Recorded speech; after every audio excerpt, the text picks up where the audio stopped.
Hello. In this video, I want to finish off our discussion of tries by talking about some additional operations that are kind of special to the trie, especially for use as like a set, and also talk a little bit about the computational complexity. What is the order of working with tries? So we'll go back to the trie that we had drawn out previously. These last two words here were things that we had removed or that we were searching for that didn't exist there. So we had this tree. So what are some other things that you could do with this? So one additional operation that works better with a trie than it would with the other data structures that you might use for a set would be to find the longest prefix for a string. And you could think of this, imagine that tries might get used for dictionaries. And for example, someone accidentally types in a string like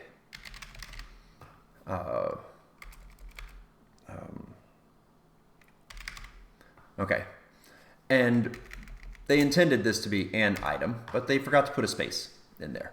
Well, one of the things that you might want to be able to do is to look in your dictionary and find what is the longest subset of this that is actually a valid word and give that as a suggestion. So one additional operation that we want is longest substring. So I want the longest substring from a particular string that's valid. In the case of here, I would start at actually I'm going to use a different string given the set of words that we have. If we had different words, that one might work. But A-N-C-H. Okay, if someone had typed in that, maybe it was part of some additional A-N-C-H, blah, blah, blah. The way we do this operation is we would search A-N-C-H, and then if there had been other stuff, unless it was an O, we'd say, oh, we can't go there. But this isn't a key value. Okay? So what we'd have to do is then pop up, say, is this a key value? Nope, pop up. And as soon as we hit something that's a key value, that is our answer. So whatever was the last key, and you can implement this in different ways. Another way to implement this is you just keep track of the last time you saw a key, and when you hit the end, you return whatever it was that you had gotten to with that key. So there are different ways of doing this, but the trie is very good for giving you your longest substring. Another operation that's very good on the trie is trying to find all the suffixes. So let's go with imagine I had AB, and back in our dictionary example, this would be the situation where they have started typing a word and I want to kind of give them options for completing the word. But I only want to give them valid options. I don't just want to throw random characters out there. So here again, as always, we start our root. We see an A, so we go here. We see a B, so we go here.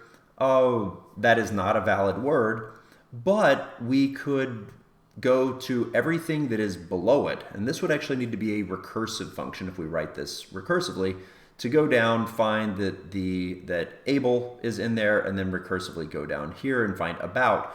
And that builds up our list of words or set of words that are the valid completions of AB. So a nice recursive function that branches through the tree, runs out and finds all of the key nodes, can give us that. The other thing I wanted to talk about is what the computational complexity, what order are these operations. And that's one of the things that's interesting about the trie used as a set or a map. So when we talk about strings and we talk about the order of strings, let's go ahead and I want to just type a little bit here. When we talk about the order for strings, there are actually two things that matter. So if I have a collection, we always have n, which is our number of elements. And for example, in a hash map, it's order 1. If done properly for our tree map, it was order log n. But it turns out that for strings, that when we talk about it being order 1 or order log n, that was really how many comparisons we had to do, how far we had to walk down the tree. Comparisons on strings, though, are not free. And there is actually another variable that we should talk about, and that is, and this really matters if you think of using a binary tree as your set. In a binary tree, every node would have a string for the kind of the key value there. So you have the string, and you would have to take and compare the thing you're searching for to that string. And the way this actually happens is you start at the first character, and you see, is the first character equal? And then move to the next one, move to the next one, move to the next one. So if your string is length m, you're potentially doing order m work just for a comparison, which means that in some ways that binary tree implementation was m log n, because every step we had to do a comparison on strings. So what about the trie? So imagine I had a tree here that had 1 billion elements in it. So instead of this little set of words, I had added a very large set of words. How would that affect the runtime? If I'm doing a search, well, when I do a search, I'm just going through the letters here. It doesn't matter if there are 1 billion other key nodes in this. All that matters is how long is the path to go there. So it turns out the search operation is order m.